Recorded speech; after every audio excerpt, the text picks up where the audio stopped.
বেরিয়ে পড়েছি বাইক নিয়ে। আপনার শেষ হয়ে গেল দক্ষিণ চব্বিশ পরগনা জেলা। আমাদেরকে যে রাস্তাটা দেখতে বেরিয়ে গেল সোজা চলে গেল হচ্ছে কুস্তি হয়ে হলুদ।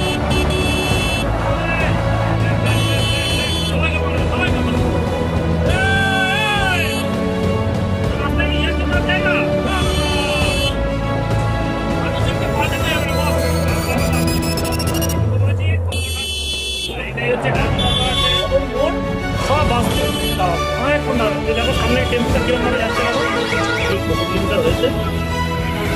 9463 কিলোমিটার। প্রচুর মানুষ কিন্তু এটা সন্ধ্যাবেলা আসে বেড়াতে। Welcome back to YouTube channel for travel XP with Sayak. তো এই মুহূর্তে আমি এখন আমার ঠাকুরপুকুরের যে পাড়ার মোড়, এটা হচ্ছে মোড়, এখানেই দাঁড়িয়ে আছি। তো অনেকদিন পর তোমাদের সাথে আবার একটা নতুন ভিডিও আমি শেয়ার করতে চলেছি। তবে আজকে এই ভিডিওটা কিন্তু একটু ইউনিক লেভেলের ভিডিও। লাস্ট ভিডিও তোমরা পুজোর আগে দেখেছিলে যে একদিনের মতো মায়াপুর এক্সপ্লোর করেছিলাম সেই ভিডিও। আর বেসিক্যালি আমি তোমাদের সাথে জার্নি রিলেটেড ব্লগ বা ট্যুর রিলেটেড ব্লগ এগুলো বেশি শেয়ার করে থাকি। তো জার্নি রিলেটেড ব্লগের মধ্যে বাস জার্নি বলো, ট্রেন জার্নি বলো, আর ফুডকার্ট ওই লঞ্চে জার্নি বা অন্য আদার্স ওই প্রাইভেট কার এইসব জার্নি ভিডিও আমি তোমাদের সাথে শেয়ার করে থাকি। তো তোমরা সবাই জানো যে প্রায় 1.5 বছরের বেশি হয়ে গেল আমি কিনেছি আমার বাইক। সামনেই রয়েছে আমার বাইক, তো হন্ডা এসপি 125 হলো হচ্ছে আমার বাইকের মডেল। তো এই প্রথমবারের মতো কিন্তু আমার এই বাইকে তোমাদের সাথে bike journey related video share করতে চলেছি। তো মায়াপুর এক্সপ্লোর ভিডিও করার সময় তোমাদের তখন বলেছিলাম যে আমি এই কলকাতা থেকে বাইকটাকে চালিয়ে নিয়ে গেছিলাম কৃষ্ণনগর আমার অফিসিয়াল ওয়ার্ক পারপাসে। কারণ চালিয়ে নিয়ে যাওয়ার সেই ভিডিও তখন তো শেয়ার করতে পারিনি একটাই কারণে, কারণ আমার কাছে কোনো অত্যাধুনিক ক্যামেরা ছিল না, আর সেই ক্যামেরা ফিট করার জন্য ইনস্ট্রুমেন্ট বা পার্টস সেগুলো ছিল না। এখন যেহেতু আমি পার্টস কিনে নিয়েছি, তাই আশা করি এখন আর মোটো ব্লগ শেয়ার করতে কোনো প্রবলেম হবে না। তো এই প্রথম আমি তোমাদের সাথে এই মোটো ব্লগ বাইক চালিয়ে জার্নি সেটা আমি আজকে শেয়ার করবো। তো দেখা যাক কেমন, আশা করি তোমাদের এই ভিডিওটা ভালোই লাগবে, কারণ যেহেতু আমি প্রথমবারের মতো এরকম বাইকে জার্নি করছি। তো আজকে আমি এই বাইকে করে যেতে চলেছি ঠাকুরপুকুর থেকে 36 কিলোমিটারের পর ডায়মন্ড হারবার।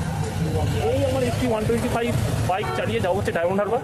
তো চলো সেই বাইকে জার্নি কেমন হয় তো সেই অভিজ্ঞতা আজকে তোমাদের সাথে শেয়ার করা যাক। শুরু করা যাক আজকের এই ভিডিও। চলো বাইক স্টার্ট দিয়ে বেরিয়ে যাই আমরা ডায়মন্ড হারবারের উদ্দেশ্যে। আমরা বেরিয়ে পড়েছি বাইক নিয়ে। আর এই পাড়ার মোড় থেকে বেরিয়ে আমরা পেয়ে গেলাম হচ্ছে আমাদের ডায়মন্ড হারবার রোড। যথারীতি এই ডায়মন্ড হারবার রোড ধরেই আমরা পৌঁছে যাবো হচ্ছে ডায়মন্ড হারবার। আর সামনে রয়েছে সিগন্যাল।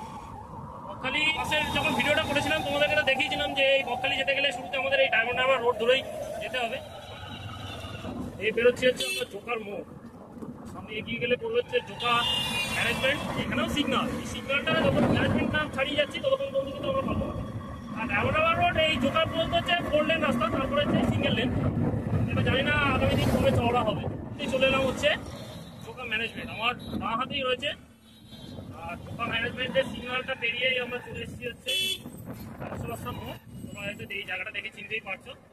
কলকাতা শেষ, শুরু হয়ে গেল দক্ষিণ চব্বিশ পরগনা জেলা। পুরোটা তো আমরা দক্ষিণ চব্বিশ পরগনা জেলার উপর দিয়ে যাবো। সামনেই আসছে হচ্ছে কৈলান মোড়। আর ভলভো বাসে জার্নি দেবো তোমাদেরকে সবই দেখিয়েছি, তোমাদের আলাদা করে নিশ্চয়ই আর পরিচিতি করিয়ে দিতে হবে না এই জায়গাগুলোর সাথে। তো এই জায়গাগুলো তো দেখলে চিনতেই পারবেন। আর ডায়মন্ড হারবার রোডে মারাত্মক গাড়ি। এই জায়গাটা হচ্ছে সব থেকে মানে দুর্গন্ধজনক এলাকা, তাই না? এখানে খারাপ হচ্ছে ফেলে রাখে। ডান দিকে রয়েছে হচ্ছে সেনপুরটি, এর গুরুত্বটাই বেসিক্যালি নাচে আসছে। এইগুলো এখন জানি এগুলো আমাদের এলাকা ভালো করে বলতে পারবো, এগুলো আমাদের প্রতিবেশী এলাকা। এই জেলা আলাদা হতে পারে বুঝছে না। আর ডায়মন্ড হারবার রোড কিন্তু এখনো পর্যন্ত দেখি রাস্তার কন্ডিশন খুব ভালো, সিঙ্গেল ওয়ে গাড়ি ঠিকঠাক চালালে ভালোই চলবে। আর কল্যাণের জ্যামটা ক্রস করে এসেছি, খুব একটা বেশি জ্যাম ছিল না। সেখানে পড়বে হচ্ছে ওই স্বামীনারায়ণ মন্দির, এক মন্দির তোমাদেরকে আমি ভিডিও করে দেখিয়েছিলাম। ওখানে থেকে ফেরার কথা তোমাদেরকে আমি বাস থেকে দেখিয়েছিলাম ওই মন্দির। আর এই রাস্তাটা একটা সাধারণত জাতীয় সড়ক, যেটা ডালখোলা থেকে আসা কলকাতা হয়ে বকখালি দিকে যাচ্ছে। এই রাস্তা তো শুধু ডায়মন্ড হারবারের জন্য নয়, এই রাস্তা বকখালি, গঙ্গাসাগর, কাকদ্বীপ, পাথর প্রতিমা, নামখানা, গঙ্গাধরপুর, কুলপি, জয়নগর, মথুরাপুর অনেক জায়গাকে কানেক্ট করছে। আর এটা তো দক্ষিণ চব্বিশ পরগনার life line of the way. এই রাস্তা যদি কোনোদিনও ব্লাস্ট হয়ে যায় তাহলে গোটা দক্ষিণ চব্বিশ পরগনার সাথে কলকাতার যোগাযোগ বিচ্ছিন্ন হয়ে যাবে। এমনই ইম্পর্টেন্ট একটা রাস্তা, কারণ এইদিকে কলকাতার সাথে কিন্তু কানেক্ট হয়েছে দ্বিতীয় 19 ধরে পুনা এক্সপ্রেসওয়ে, NH6, ওইদিকে দুর্গাপুর হাইওয়ে, সব জায়গায় কিন্তু ছড়িয়ে পড়া যায়। তাহলে পথে যদি তোমরা চলে যেতে পারো বারাসাত, কল্যাণী এক্সপ্রেসওয়ে, বেলঘড়া এক্সপ্রেসওয়ে। আর দেখতেই পাচ্ছ পাঁচিল শুরু হয়ে গেছে। এই হচ্ছে সেই বিখ্যাত স্বামীনারায়ণ মন্দির। আর স্বামীনারায়ণ মন্দিরের পাশ দিয়ে যাচ্ছে। আজকে গেট খোলা কিন্তু খুব একটা ভিড় নেই। আর এই জায়গাটা সেন্সিটিভ জায়গা, প্রায় সময় কিন্তু এখানে অ্যাক্সিডেন্ট হয়। হয়তো এখানে বেড়াতে আসেনি, কিন্তু একটু দাম করে যে দূরে রাস্তা পার হয়ে যায়, গাড়ি চলে আসে, ওটা বিপদ। আর এর জন্যই আরো সমস্যাটা ঘটে। আর এখানে রাস্তাটা চলা করা উচিত, এসব আমি চলে এসেছি রাস্তা চলতে পারবো। আর এই ঘটনার মতো হয়তো লাগতে পারে আমতলা, যত আমতলার দিকে এগোচ্ছি দেখছি বাইকগুলো যাচ্ছে সেই রকম বেপরোয়া হবে। আর দেখছি কারোর মাথায় হেলমেট হয়, দেখো আমার সামনে একটা বুলেট নিয়ে যাচ্ছে, রয়্যাল এনফিল্ড, যে চালিয়ে যাচ্ছে তার মাথায় দেখো হেলমেটই নেই। দেখছি কলকাতাটা বেরিয়ে আসার পর কারোর মাথায় হেলমেট। আর এই হেলমেটের কথা বলতে আছি, হেলমেট যারা না উঠে গাড়ি চালায় না, যখন অ্যাক্সিডেন্টের সময় তখন ইঞ্জিওর্ড বা মারা যায়, যে কি মেকানিক্যালের অবস্থা হয় কি যে এগুলো বলে বোঝাতে। হেলমেটটা তো দিয়েছে ভাই মাথাটাকে বাঁচানোর জন্য, গলায় হাত পায়ে চোট লাগলো ঠিক আছে, কেন আমি জানি না এরা হেলমেট করতে চায়। বাকি কিছু এলাকায় যদি নাম বলি এখন হেলমেট সঙ্গে তো বললে এখন ঝামেলা লেগে যাবে। এই যে গাড়ি চালিয়ে সাহস করে ড্রাইভার আমরা যাচ্ছি এটাই থাকে। কারণটা হচ্ছে কিছুদিন আগে আমি গাড়ি চালিয়ে হাওড়ায় গেছিলাম, ওইদিকে হাই রোড ধরে আমি আরামসে হেলমেট করে গাড়ি চালিয়ে গেছি। একদম আমি মেরে আমি গাড়ি চালাই। ওখান থেকে যখন আমি গাড়ি চালিয়ে বাড়ি ফিরছিলাম কোনো রাস্তায় কোনো প্রবলেম হয়নি। ওই বেহালা ঢুকতে গিয়ে যখন জেমসন সামনে ঢুকেছি, আর তার সাথে পড়ছিল যে বৃষ্টি হতে গিয়ে রাস্তা হয়ে গেছে স্লিপারি, আর আমার গাড়ির চাকাও থাকছে স্কিপ। তো এক কানাড়ি সাইকেলওয়ালা এমনভাবে রাস্তার মাঝখানে ফট করে চলে এসছে, যেদিকে গাড়ি আসছে সেই দিকে না তাকিয়ে ওদিকে তাকাচ্ছে। বাবা, এবার এখানে দেখছি রাস্তা চলার পরিস্থিতি চলছে। এই কথা বলতে বলতে তোমাদেরকে একটা জিনিস দেখিয়ে রাখি, এরা ধরে দেখছি মাটি গেলাম, রাস্তা চড়াই হচ্ছে। তো যাই হোক, ওই এক কানাড়ি মার্কের সাইকেলওয়ালা যেদিকে মানে পার হচ্ছে সেই দিকে না ওদিকে তাকাচ্ছে। আমি যখন তোলা যারা ফোন মারছি ও আর শুনতে পাইনি, যথারীতি ফট করে চলে এসছে। ভেজা রাস্তা, জোরে বসেছি ব্রেক মায়ের এবং হাতে, কিছুতে হয়নি কন্ট্রোল, চাকা ঘোরাতে গেছি, চাকা সামনে থেকে স্কিপ খেয়ে গাড়ি গিয়ে পড়লাম। আমি নিচে ছিটকে হাত পা ছড়ে ভালো মতোই জখম হয়েছে। আর সেই পরিপ্রেক্ষিতে আমার গাড়িটা বেশি ড্যামেজ হয়েছে রাত থেকে। এই নিয়ে আমার 3-4 বার অ্যাক্সিডেন্ট হলো এই পার্টিকুলার এই সমস্ত আড়াই ঘন্টা এই রাস্তায় চলাচল। এটাকে বাঁচাতে গিয়ে নিজের অ্যাক্সিডেন্ট। আর আমি নিজে এবার থেকে এটাকে বাঁচাবো, যতটা চেষ্টা করবো বাঁচাবো। যদি বাঁচাতে না পারি আমি নিজের ক্ষতি করবো, সোজা ঠুকে দেবো। কারণ এভাবে চলতে পারে। আরে কাকা, এভাবে কেউ পার হয়? দেখলে তো বলতে বলতে এরকম এইভাবে কি গাড়ি চালানো যায়? সুন্দর আছে বলে আমি গাড়িটা হালকা করে ব্রেক করে যে ছেলে 135 কিলোমিটার রাস্তা কৃষ্ণনগর থেকে কলকাতা এবং কলকাতা থেকে কৃষ্ণনগরে গাড়ি চালিয়ে যাওয়া আসা করে দিল, এতটা রাস্তায় কিছু হলো না। আর এখানেই গন্ডগোল। তবে এখানেই বোঝা যায় যে পাবলিক এখনো রাস্তা কতটা চলে আনাড়ি হবে। আর এই করতে গিয়ে যে বেশি গাড়ি জখম হয়েছি, তার থেকে বেশি জখম হয়েছে আমার গাড়ি। যেমন গাড়িটা দিয়ে টাকাচ্ছি না, আমার এই ব্রেক গার্ড, গ্লাসের একটা অংশ, গার্নিশ, ইন্ডিকেটার লাইটের কভারটা, হ্যান্ডেলের একটা অংশ, ব্রেকটা ধরে হাতে ঘোরায়, সেই ব্রেকের একটা অংশ দেখছি মানে ছেঁচে তো রং ফং ছুটে গিয়ে যাতা অবস্থা। কিন্তু গাড়ির ক্ষতি হয়, গাড়ির চোটকার, গাড়ির যে ড্যামেজ সেটা বেশি হয়। তো এরকম একটা অবস্থা হয়েছে। আর এই সব বলতে বলতেই চলে এসেছি এই কনজেশনের সব থেকে বড় জায়গা আমতলা। ডিসপ্লে করে দেখাচ্ছে এখান থেকে যাওয়া যায় বারুইপুর, যাওয়া যায় গঙ্গাসাগর, যাওয়া যায় বকখালি, যাওয়া যায় তার দিকে বিবিঘাট। আর হলুদ মার্কিংয়ে লেখা NH 117, এখন কিন্তু NH 117 নেই, কারণ ওল্ড যে নাম্বার সেইটাই থেকে গেছে। এখন কিন্তু হয়ে গেছে নিউ NH 12, মানে 12 নম্বর জাতীয় সড়ক। আর এই আমতলার জ্যাম হচ্ছে মারাত্মক জ্যাম। ও বাবা, তাও তো বলবো আজকে রাস্তা অনেক ফাঁকা। এখন কটা বাজে? 4:26 বাজে, প্রায় 4:30 বাজে, রাস্তা অনেক ফাঁকা। দোকান প্রচুর, এখানে কি বলবো, হাবস রয়েছে, বিজনেসের ভালো জায়গা, বাজার। আর সিগন্যালটা আছে, এই সিগন্যালটা টপকাতে হবে, যেগুলো মানে আমার কেস খেয়ে যাবে। দেখছো কিরকম কনজেশন জায়গা, এইভাবে এই রাস্তা দিয়ে এখানটায় চলা যায়। এত জ্যাম হয়, অফিস টাইমে আসলে তোমরা বুঝতে পারছো, অনেকবার গেছি, মারাত্মক এখানে জ্যাম। আর রাস্তার অবস্থা চরম খারাপ। আবার টোটো হচ্ছে পশ্চিমবঙ্গের এখন সব থেকে নরক যন্ত্রণার যান। অ্যাকচুয়াল হিসেবে মতো টোটো কিন্তু কোনো জেলা সড়ক বা ন্যাশনাল হাইওয়ে বা স্টেট হাইওয়েতে কিন্তু চালানোর নিয়ম নেই। সিগন্যালটা পার হয়ে গেলাম, তারপরে তো দেখলে কিরকম জ্যাম। ওখানে তো বাস পুরো রীতিমতো আটকে আছে একদিকে বা আসদিকে। কারণ বাজার দুধারে রাস্তা হয়ে গেছে সরু, আমাদের ভাঙাচোরা। হিসাবে তোমাদেরকে বলে রাখি, আমাদের থেকে আমতলা এই 11 কিলোমিটার মতো রাস্তা, 40 মিনিটও লাগলো না। নিজের মতো অন্যান্য সময় 40 মিনিট লাগে। বাজার, তারপরে হচ্ছে সত্য পুজো গেছে, আবার কালী পুজো আসছে, তারপরে বিকেল অফিস কাছে ছুটে যাওয়া, সেই সাথে 4টা শনিবার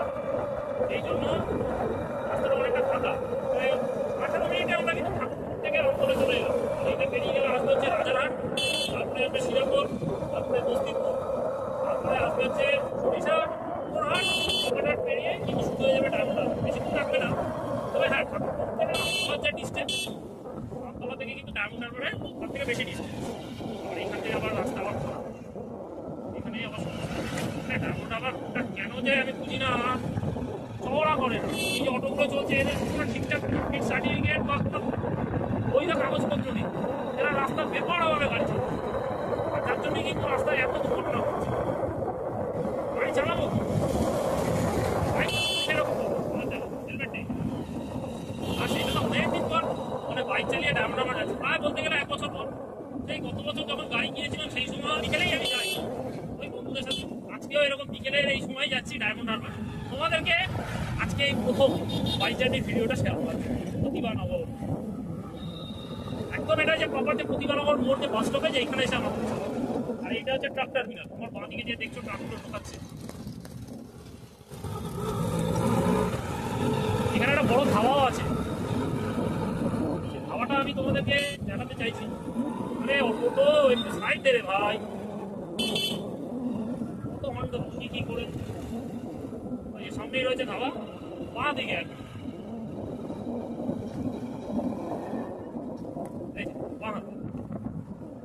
এই হচ্ছে সেই ধাবা তোমরা দেখতে পাচ্ছ। এই ধাবাতেই যারা টুরিস্ট, বিশেষ করে যারা দূর দূরান্ত থেকে আসছে, বর্ধমান বা ঝাড়খণ্ড থেকে গঙ্গাসাগর যাচ্ছে, বর্ধমান যাচ্ছে, বাসে করে আসে, ওরা পেরিয়ে এই প্রতিভানগর যে মোড়টা, এখান থেকে আমতলা থেকে কত ডিস্টেন্স, 1.5 কিলোমিটার মতো ডিস্টেন্স, এখানে সবাই খাওয়া অর্ডার করে। কৃষ্ণনগরের পঞ্চতীর্থ হোটেল বা হোটেল বস হোটেলে, আর ওইদিকে শক্তিগড়ে রয়েছে ল্যাংচানি, কিন্তু ল্যাংচানগরই তেমনি এখানে আসলে খুব শর্ট ডিস্টেন্সের ডেস্টিনেশন তো, এই জন্য এখানে খাওয়া লাগে না, কিন্তু তাও কোনো খাওয়া দরকার, বিশেষ করে মানুষের ফ্রেশ হওয়ার জন্য। বলতে বলতে আমরা একটা জ্যামের জায়গায় চলে এলাম, শিরাকল মোড়। এটাও আমতলার পরে যদি একটা সব থেকে কনজেশন জায়গা হয়ে থাকে তবে সেই জায়গা, ভ্যান ছাড়াতেই তো 2 মিনিট। তো এইসব কনজেশন জায়গায় যদি 5 মিনিট 2 মিনিট করে যদি লাগিয়ে দিই, তাহলে যেতেই তো 1.5 ঘন্টার উপরে লেগে যাবে।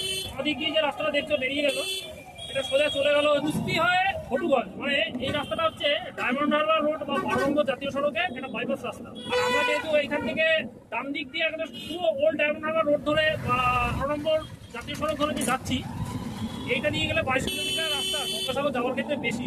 এটা দিয়ে গেলে ডায়মন্ড হারবারটা পড়বে, ওইটা দিয়ে গেলে ডায়মন্ড হারবার পড়বে না। এদিক দিয়েই সবাই যেতে চায়, এই কারণে এই রাস্তা দিয়ে গেলে কনজেশনটা একটু নর্মাল। ওই রাস্তাটা সরু, জ্যাম প্রচুর। রাস্তা কমে ভালো, কুস্তি যাওয়ার জন্য বা জয়নগর শ্রীকান্তপুর কুলপি যাওয়ার জন্য একদম ঠিকঠাক। এটা অনেক দিন আগে রাস্তাটা হয়েছিল, আর এইখান থেকে রাস্তাটা দেখছি ঠিকঠাক নাই, জায়গায় জায়গায় কাকি ফুটপা সমস্ত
ফলতা যাওয়ার রাস্তা। ফলতা যাওয়ার বাস এখান থেকে দুটো রয়েছে, সাউথ বেঙ্গলের বাস যেগুলো ধর্মতলা থেকে ছেড়ে আসে, ডান দিক দিয়ে একটা রাস্তা বেরিয়ে। আর বাবু বাবুঘাট থেকে 83 নম্বরের একটা বাস চলে, ওই বাসটা তো প্রপার ফলতা যে বাস স্ট্যান্ড সেখানেই নামি যায়, একবারে গঙ্গার পাল্লা। এরপরে আসবে সরিষা, নন্দনহাট, বাগান, তারপরে হচ্ছে আমরা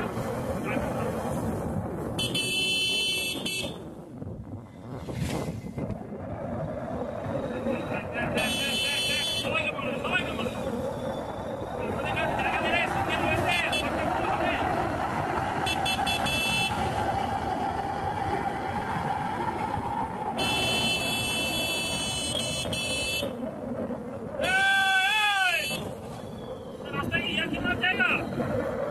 এই হচ্ছে লোকজন দেখলো বাচ্চা মেয়ে হবে যাচ্ছে কি বলবো মানুষজনকে পাল্টানো যাবে না বস, রাস্তায় কিভাবে চলতে হয় জানে না। একটা হাইওয়ে বা মেন রোড গাড়ি চালাচ্ছি একটা ফোকাস দিয়ে তার মানুষের এই করতে গিয়ে সেদিনকে অ্যাক্সিডেন্টটা হয়েছে। আর এই জন্য জেলাতে কলকাতাতেও এরকম অ্যাক্সিডেন্টের সময় দেখি তো রাস্তায় যেভাবে গাড়ি পাবলিক ঘুরে বেড়ায়, মানে বাস ধরছে দুম করে রাস্তার মাঝখান থেকে দৌড়ে লাভ দেখ ঘুরে আসছে না ডানে আসছে কোনো গাড়ি, যে তুমি কোনো সময় ঠুকে দিতে পারে, অ্যাক্সিডেন্ট হতে পারে, নিজেরও প্রাণ দিতে পারে, নিজেরও প্রাণ দিতে পারে। এইগুলোই তো মানুষ নিজের মৃত্যুর ঘাটা নিজেই বানিয়ে নিচ্ছে। কি বলবো, নিজের কমন সেন্স। আর 1 কিলোমিটার অন্তর তোমার ডায়মন্ড রোডের ধারে বাম দিকে হোক ডান দিকে হোক তোমরা কিন্তু পেট্রোল পাম্প পেয়ে যাবে। পরিবেরিয়ার মোড় আসতে গিয়ে একটা জিও পেট্রোল পাম্প যেটা আমাদের আগে পড়ে এখান দিয়েও কত যাওয়া যায়। আবার অটোওয়ালাগুলো হাঁটছে ডায়মন্ড ডায়মন্ড ডায়মন্ড কনসেশন জায়গা, এখানে গাড়ি একটু আইডিয়া করে চালাতে হবে, না হলেই মুশকিল। নাহলে তোমাকে ঠুকে দেবে আর নাহলে নিজেকে উঠতে হবে অন্যের ঘাটে। এই ওকে ঠুকছে সে ওকে ঠুকছে, শুধু একটা ঠোকাটুকিতে চলে যায়। কি বলবো আর বস।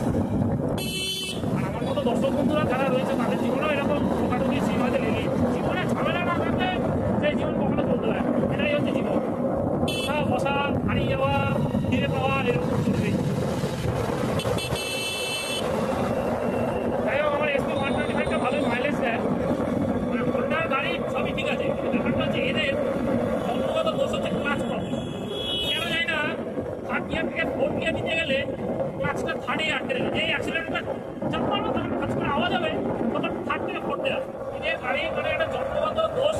তো ব্রেকিংটাও হয়তো এইভাবেই হয়, যাতে এখনো পর্যন্ত এদের এই ব্রেকিংটাকে চেঞ্জ করতে হবে। গাড়ির যদি মাইলেজ ঠিক আছে, গাড়ি 1 লিটার তেলে 60 থেকে 65 মতো মাইলেজ দেয়, ভালো চলে। অন্যান্য 63 বা 225 বা 220 যে গাড়িগুলো রয়েছে এই গাড়িগুলো 30-35 মাইলেজ দেয়, এই গাড়িগুলো যথেষ্ট। আর বাইরে চলার জন্য দারুণ, পাহাড় হয়েছি চালিয়ে নেতাপুর হয়েছি চালিয়ে দারুণ মাইলেজ দেয়, 20-25 মিনিটে পৌঁছে গেছে। 12 নম্বর জাতীয় সড়কে চালালাম, কৃষ্ণনগর এই নিবাসী গেলাম, মায়াপুর গেছি, কোনো প্রবলেম হয়নি, দারুণ চলেছে।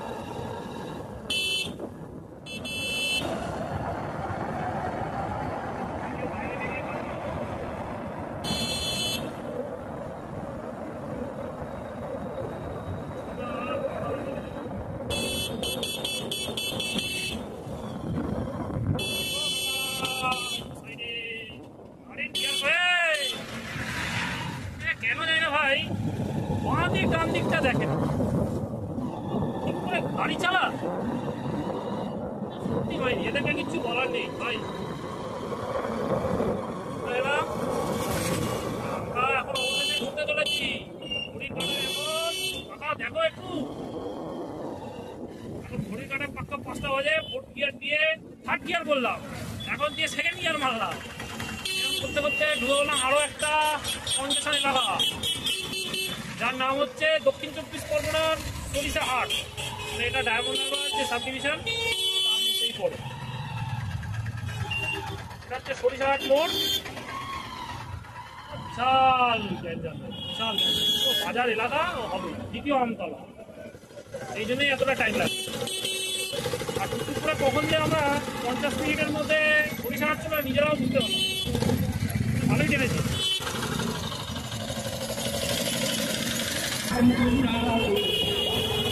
হাটটার মধ্যে ব্যথা।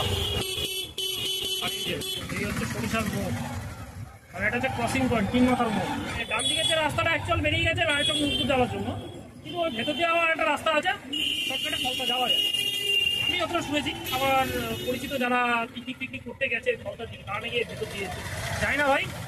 অনেক রাস্তা আছে এদিক দিয়ে ওদিক দিয়ে যাওয়ার জন্য। পৃথিবীটা গোল, পৃথিবীতে সব জায়গায় সব কিছুতে পৌঁছানোর জন্য আলাদা আলাদা করে রাস্তা, এবং যে কোনো জায়গা বন্ধ হয়ে গেলে কোনো না কোনো পথ খোলা থাকবে। তাই সবসময় রাস্তা সবার জন্য সব দিকে।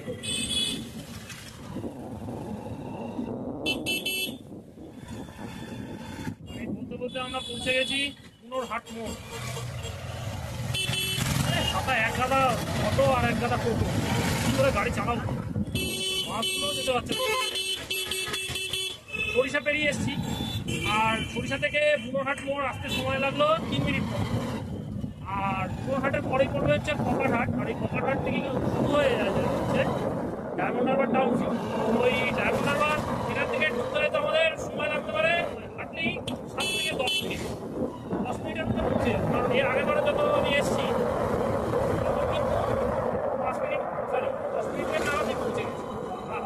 অবস্থা দেখছি ভালো বেগ করে আসছে, চাই না আবার বৃষ্টি হবে। বৃষ্টি রাস্তা কোনো নেই, জানি না ওইদিকে কি হচ্ছে। দেখতে হবে, আমরা যাচ্ছি দিকে এসে কারোর মাথায় হেলমেট নেই যারা যারা বাইক চালাচ্ছে। কেন জানি না ভাই, এরা সেফটি সিকিউরিটি মেনটেন করে গাড়ি চালাতে যাবে, ইচ্ছা করে করো। এগুলো হচ্ছে পার্টিকুলার দিকটা ঠিক করে দেখে না, তো তারা বাইকের মতো আগে যাবে। চলে এসছি এখান থেকে সব ডায়মন্ড হারবার এখন তোমাদের চিন্তা কোথাও অসুবিধা হচ্ছে না, আর যা আগে ভিডিওতে দেখেছো ঠিক সেই জায়গাগুলোর মধ্যেই যাচ্ছে।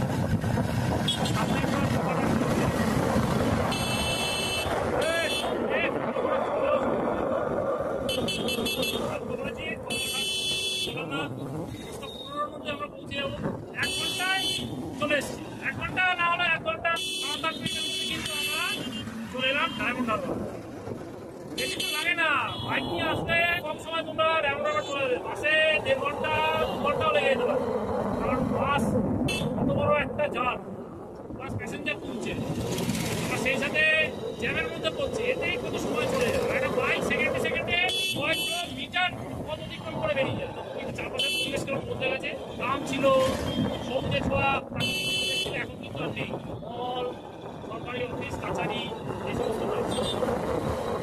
সামনেই রয়েছে ডায়মন্ড হারবার। ডায়মন্ড হারবার মোড় এখানে ঢুকে গেছে, আর এই যে ব্রিজটা ক্রস করছি না, এটা কিন্তু একটা ক্যানেল। ওই সুন্দরবনের দিক থেকে ক্যানেলটা আসে, মানে ছোট একটা খাল, ওটা কিন্তু গঙ্গার সাথে অ্যাটাচ আছে। আর এই যে জ্যাম যানজট ডায়মন্ড হারবার টাউনে হবেই। এই গল্পমিটি সিটার পেছন পেছনই কিন্তু আমরা এলাম ঠাকুরপুকুর থেকে ডায়মন্ড হারবার। ও আমাদের সাথে সাথে এলো, আমরাও ওর পেছন পেছন এলাম, মানে আগে পরে মিলিয়ে এইভাবে এসছি।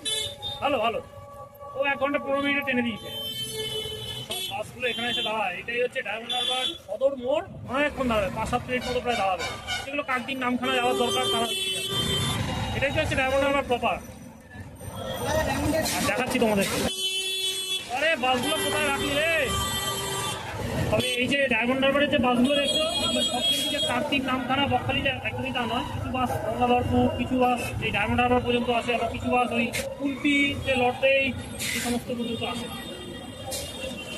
আর আমার এই সামনে সোজাসুজি দেখছো ডায়মন্ড হারবার লেখা রয়েছে, এটাই হচ্ছে আমাদের বাঁ হাতে ডায়মন্ড হারবার স্টেশন। এবিটিএম মেশিন সব দেখা যাচ্ছে। শিয়ালদা যাওয়ার ট্রেন জানি না এই মুহূর্তে আছে কিনা। বাস রাস্তা ডায়মন্ড হারবার আসা আলাদা, আবার ট্রেন রাস্তা আলাদা। দাদা বাইক গাড়ি চালাতে গেলে রকচটা ব্যবহার, রাফ অ্যান্ড টাফ না হলে কিন্তু কখনো গাড়ি তুমি ভালোভাবে চালাতে পারবে। আর এটা এমনিতেই কনজেশন জায়গা, এখানে এইভাবেই গাড়ি চালাবো। আমরা এখানে দাঁড়াবো না, আমরা একটু শান্তি নদীটার এখানে গিয়ে আমরা দাঁড়াবো, একটু এগিয়ে গেলেই। আর এখানেও জ্যাম হয়, স্টেশন চত্বর লাগোয়া, মার্কেট এলাকা না, জ্যাম হবে। আর এই যে বলতে বলতে আমরা পৌঁছে গেছি। আরে দাঁড়াও, কত করে দাঁড়াতে লাগে, দাঁড়া। এই দেখো সামনে টেম্পুটা কিরম ভাবে যাচ্ছে, দেখো আর এখান থেকে দেখছি রাস্তা ভাঙাচোরা, উচ্ছৃঙ্খলের মতো গাড়ি নিয়ে যাচ্ছে। আর বলতে বলতে দেখো আমি সামনেই চলে এসেছি, একদম গঙ্গার পাড়ে। এখানেই সবাই আসে বিকেলবেলায় টাইমটা কাটাতে। তাই দেখো দেখাবো, দাঁড়াও একটু সাইড হয়ে যায় কোথাও।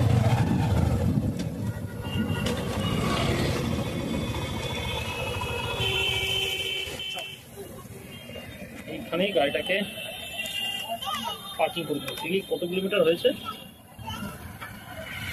9463 কিলোমিটার, প্রায় 36 কিলোমিটার 37 কিলোমিটার এসেছি। এখানে গাড়ি রাখলাম একদম ফুটপাতে পার্কিং এর উপরে। আর সবাই এখানেই টাইমটা কাটাতে আসে বিকেলবেলা, তাও অন্ধকার হয়ে গেছে যেহেতু এখন বেলা ছোট।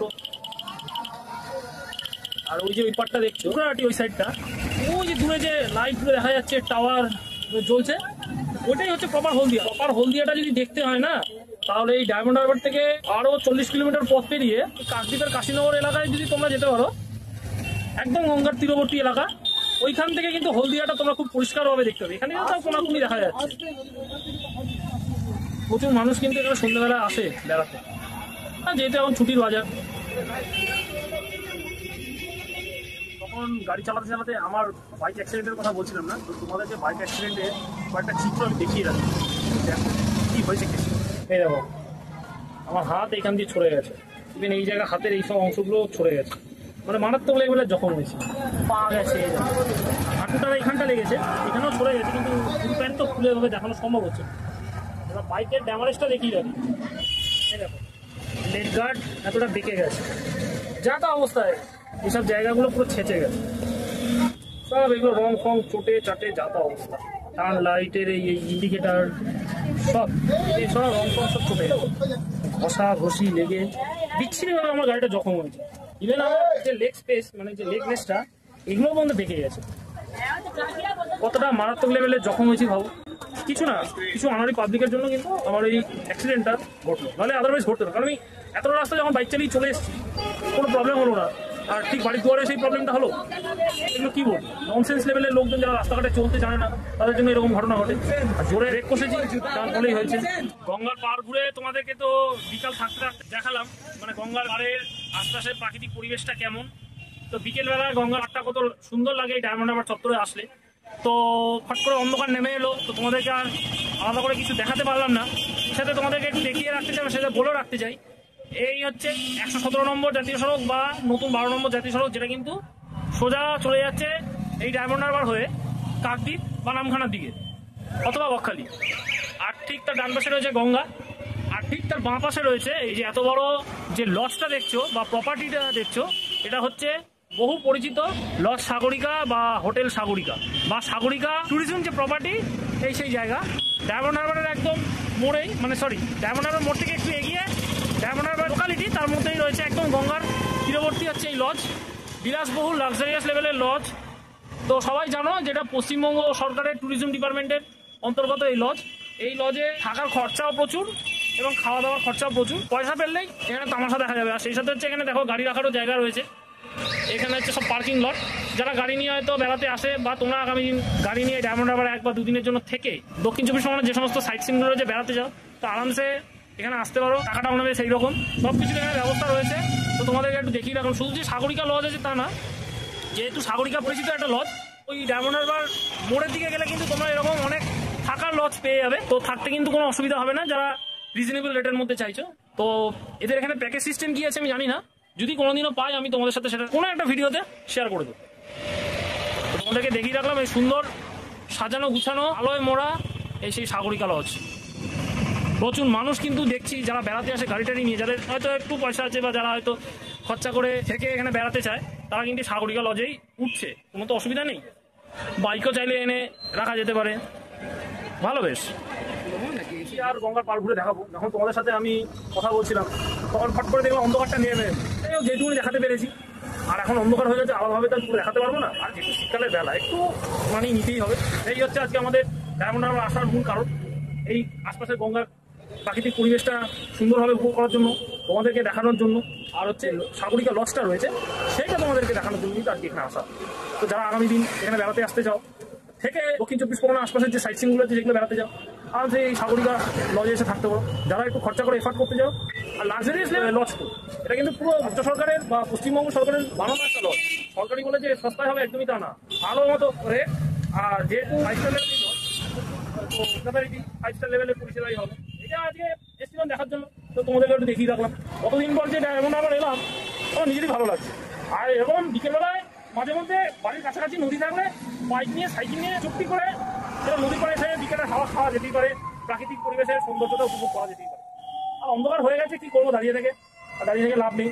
তো এবার সিকিউরিটি পায়ে গাড়ি স্টার্ট দিয়ে বেরিয়ে যাই আবার বাড়ির পথে। চল, আমি তো কত দেরিতে, প্রায় 1 ঘন্টা 18 মিনিট মতো লাগলো এই নদীর পার পর্যন্ত এসে পৌঁছাতে। 15-20 মিনিট বা 1 ঘন্টার মতো এখানে টাইম স্পেন্ড করেই নিলাম। এবার বেরিয়ে যাই, থেকে লাভ নেই। অন্ধকার হয়ে গেছে যখন, গঙ্গার পাড়ে আর কিচ্ছু নেই, আস্তে আস্তে রওনা দিয়ে দেওয়াই ভালো।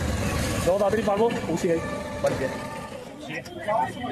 হ্যাঁ, গাড়ি অন করে নিয়েছি, আর এখন ঘড়ির কাটা যাচ্ছে সন্ধ্যে 6:32।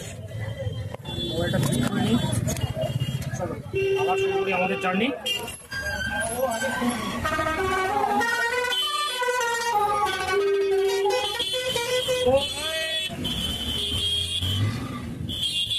হেলমেট নেই,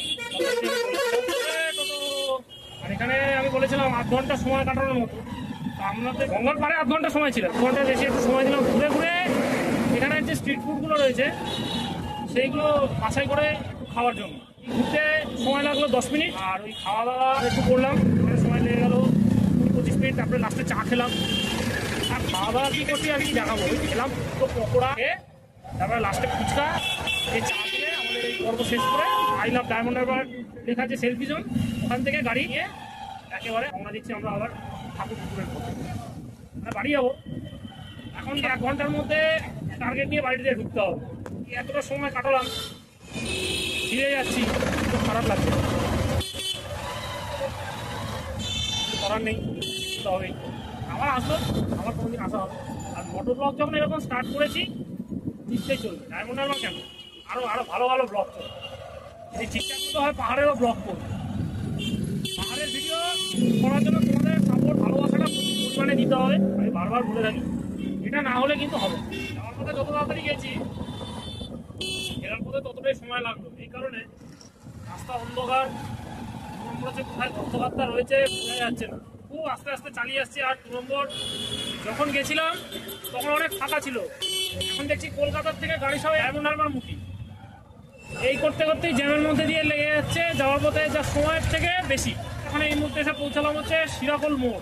যাওয়ার পথে সেই জ্যামটাই পাইনি, আসার পথে এবার যা জ্যাম পাবো বলার মতো না। ডিসপ্লে বোর্ডে দেখাচ্ছে কলকাতা, বাবুঘাট, কুস্তি, আর এখন তো 117 নেই, বারবার বলি 12 হয়ে গেছে। ডালখোলা বকখালি রোড, মানে পশ্চিমবঙ্গের যেটা পুরোনো NH 34 এবং পুরোনো NH 117 ছিল, ওটাকে করা হয়েছে NH 12। মানে দুটো রাস্তাকে একটা নাম্বারে পুরো মার্চ করে দেওয়া হয়েছে।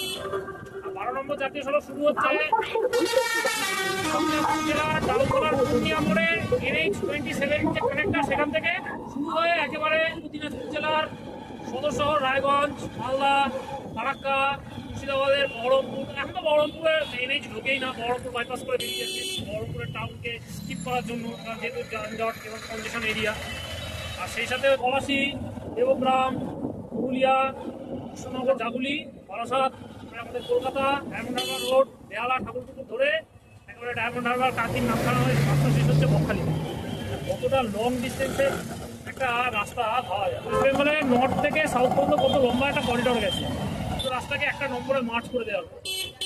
হ্যাঁ, NH 34 সাথে NH 117, মানে যেটা কোনো এই যে ডায়মন্ড হারবার রোড 117 নম্বর জাতীয় সড়ক, এটার সাথে ডাইরেক্ট একটা ওয়ে। আর এই হচ্ছে সেই আমতলার মোড়, মানে যানজটযুক্ত এলাকা। আর বাঁ দিকে রাস্তাটা চলে গেল বাঁকড়াহাট বা বড়কাছারির দিকে, আর ডান দিকের যে রাস্তাটা চলে যাচ্ছে বারুইপুরের দিকে।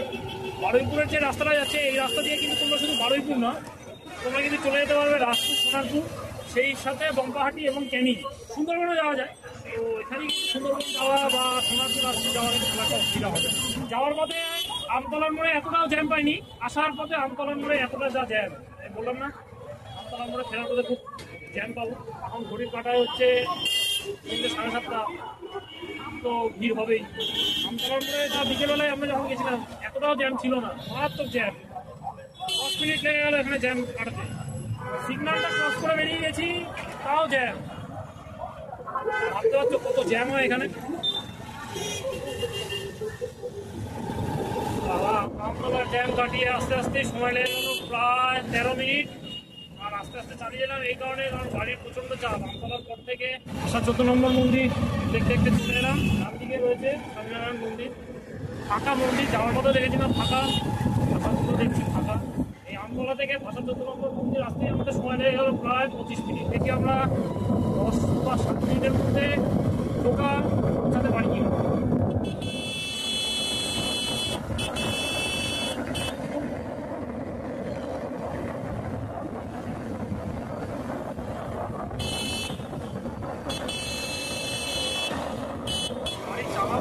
রাস্তায় যা ভিড়, এত গাড়ির প্রেশার নেওয়া যাবে। রাস্তা বড় করতে হবে, রাস্তা করতে হবে, যেখানে যেখানে সিগন্যাল আছে সেই জায়গাগুলো ফ্লাইওভার করতে হবে। তাহলে গাড়ি ভালো চলবে। 30 কিলোমিটার রাস্তা আসতে 1.5 ঘন্টা লাগে নাকি? থেকে জোকা বা ঠাকুরপুকুর হচ্ছে 11 কিলোমিটার। যদি ঠিকঠাক মতো গাড়ি চালিয়ে আসা যায় তাহলে 15-20 মিনিটে পৌঁছানো যায়।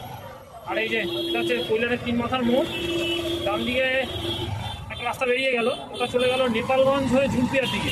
ওই রাস্তা দিয়ে আবার গড়িয়া, সোনারপুর, বারুইপুরও যাওয়া যায়, একটু ঘুরপথ হবে। এখান দিয়ে আবার টালিগঞ্জ, কবরডাঙ্গার যে এলাকা রয়েছে ওই দিকেও চলে যাওয়া যায়। বাইপাসের দিকটা কিছুটা ওঠা গেলেও ওঠা যেতে পারে। এই মোড়টায় কিন্তু ওঠার কথা ছিল হচ্ছে ইএম বাইপাস আজ থেকে প্রায় 2 দশক আগে, কিন্তু সে আর হলো কই। তাহলে এখান থেকে এয়ারপোর্ট যাওয়াটা অনেকটা ইজি হয়ে যেত।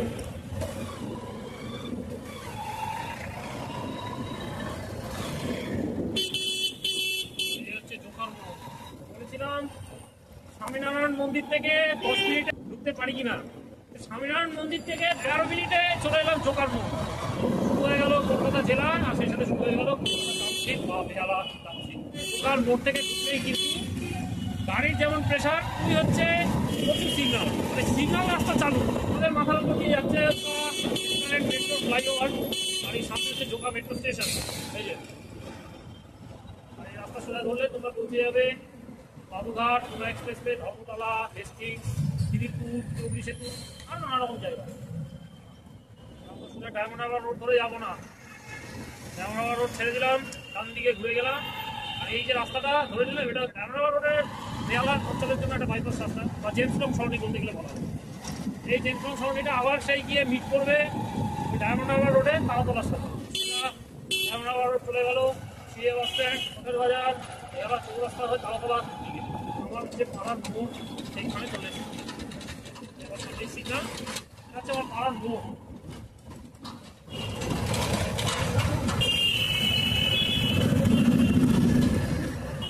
কটা বাজে এখন?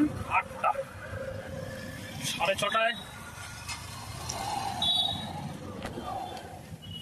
6:30 বা 6:32 আমরা রওনা দিয়েছি।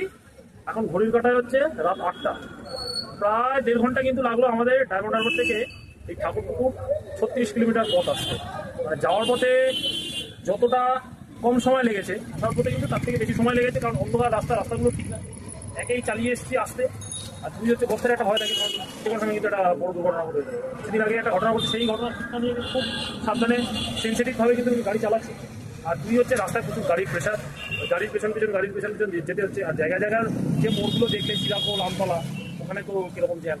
বিকেলবেলা একটু সময় কাটানোর জন্য একটু গঙ্গার পাড়ে গেলাম ডায়মন্ড হারবারে ভিডিও করতে, তোমাদেরকে ঘুরেও দেখালাম, আমারও ভালো লাগলো। তো যাই হোক, আজকে আমাদের এই ঠাকুরপুকুর থেকে ডায়মন্ড হারবার যাওয়া আসা নিয়ে যেরকম প্রথমবারের মধ্যে আমার বানানো এই ফটো ব্লগ, তোমাদের কেমন লাগলো সেটা তোমরা অবশ্যই কমেন্টস করে জানাবে। আমি জানি না আমার কেমন লেগেছে, কারণ আমি আমার এক্সপিরিয়েন্সের দিক থেকে বলবো যেটা প্রথমবার বানাচ্ছি, তোমরা কি মার্কস দেবে সেই উদ্দেশ্যেই তোমাদেরকে ছেড়ে দিলাম। তো যাই হোক, ভিডিও যদি ভালো লাগে ভিডিওকে অবশ্যই লাইক করো, বন্ধুদের কাছে বেশি বেশি করে শেয়ার করে, যাতে ভিডিও থেকে তারা কিছু ইনফরমেশন পায়। আর যারা চ্যানেলে নতুন তারা অবশ্যই চ্যানেলটাকে সাবস্ক্রাইব করে সেটাতে চ্যানেলের পাশে থাকা বেল আইকনটি তোমরা ক্লিক করে রাখবে, কারণ আমার শেয়ার করা আপকামিং ভিডিও যে কোনো সময় তার ইনস্ট্যান্ট নোটিফিকেশন কিন্তু তোমাদের কাছে পৌঁছে যাবে। তো যাই হোক, আজকের এই ভিডিও এখানের মতোই সমাপ্ত করছি। আবার দেখা হবে নতুন কোনো পর্বে। সেই দেখা একেবারে দেরি নয়, খুব জলদি আমি সায়ক তোমাদের মতো সমস্ত দর্শক বন্ধুদের কাছে সঙ্গে ফিরছি নতুন কোনো জার্নি ব্লগ, নতুন কোনো ব্লগ বা এরকম কোনো অটো ব্লগ নিয়ে। যাই হোক, আজকের এই ভিডিও এখানের মধ্যে শেষ করছি। সবাই ভালো থেকো, সুস্থ থেকো, সবাইকে অসংখ্য অসংখ্য ধন্যবাদ। আলবিদা।